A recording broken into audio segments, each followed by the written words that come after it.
Hi, my name is Moshe Zusman and I'm a wedding and portrait photographer. And today I'm going to talk to you about wedding photography and lighting for wedding photography. How to create lighting all the way from available light to on-camera flash and off-camera flash with different tools and different light shapers. Most photographers start doing photography with either no flash at all or just on-camera flash because it's the easiest and most obvious way and makes more sense because the flash goes right on the camera. But as they get more experienced and trying to be more creative, I think a lot of them realize that they want to use off-camera flash. So you can use off-camera flash with one light, and you can go and shoot with as many off-camera flashes as you want. Then you can also use Canon speedlights, Nikon speedlights, any brand you want. You can go into other strobes and different triggering systems like Pocket Wizard and Air System in the Pro Photo, which is my favorite. All of those come in handy. At the end of the day, they all make the same thing. They create additional light for your photo. It's how you get it done and how you use your creativity to create the photo. My favorite part of a wedding is photographing the bride and groom and the wedding party for their portraits, and I typically do it before the ceremony, what's called a first look. I will push towards it as much as I can because then I have a lot more time and I can get a lot more creative versus doing it during the cocktail hour, which gives you maybe 15 minutes. The more time I have, the more photos I can provide the couples and a big variety of photos. So what I do is I grab the couple and I will definitely use available light. If it's a nice soft day with soft lighting and nice overcast, that's not a problem. But in most cases, you don't get that, or you have weird mixed lighting or shadows or harsh sun, because they'll take you out at noon to do photos. So I prefer to bring my own lighting, and I'm going to use off-camera light. My favorite is the Pro Photo Acute. I can go as little as 1 or 2 speedlights in a softbox, but if I need to overpower the sun or create a much stronger, more dramatic lighting, the Acute provides that. My favorite light shaping tool is anything that's gridded, typically a 2x3 or a 3x4 softbox, but I use a grid. A grid creates a 50-degree angle of light and not 120 or 170, depending on the softbox you're using.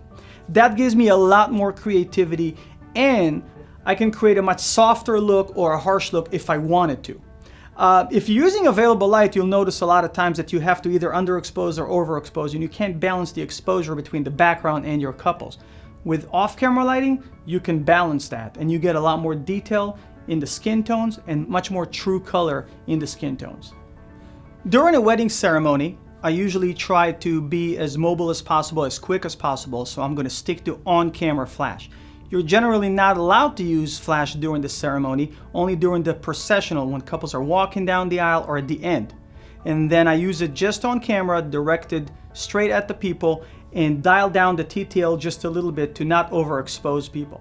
That's when I'll use on-camera flash. Later during the ceremony, I'm typically not allowed to use flash at all. And if I am given the opportunity, I'm going to just put small speed lights at the corners of the church or the room where the ceremony is taking place. After the ceremony, I can do whatever I want pretty much, so I'm going to build a studio on site for creating the photos of the formal portraits of the family and the couple at the altar. I'm going to use what is called the traditional studio lighting. I'm going to bring a key light, which I'm going to raise on a 12-foot light stand. I'm going to bring a fill light that's going to be not far from the key light, just mirroring it from the other side, and it's going to be on another tall light stand. I'm also going to use at least 1 or 2 rim lights from the back to separate people from the background even more, because we all know that churches, synagogues, and typically rooms for ceremonies are dark. So the more light you have, the more separation you can create from the background, which creates more professional looking photos with better lighting. I'm raising my first key light, and I prefer to use the most easy and portable light diffuser. That would be an umbrella. I typically use a white umbrella, a fairly large one. The bigger the umbrella, the bigger the light source and the softer it's going to be.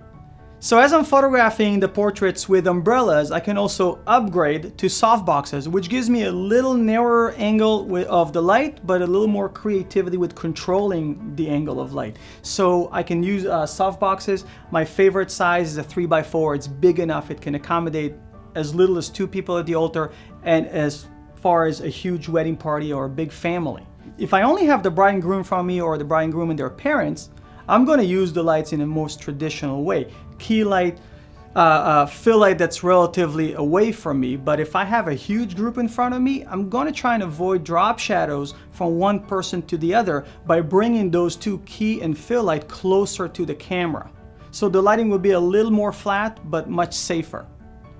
I hope you got something from this quick tutorial, and if you want to learn more, check out my workshops. Thank you so much for watching. Whether you're a hobbyist or a professional, B&H has the answers to your questions. Experience a world of technology at our New York City Superstore. Connect with us online or give us a call. Our staff of experts is happy to help.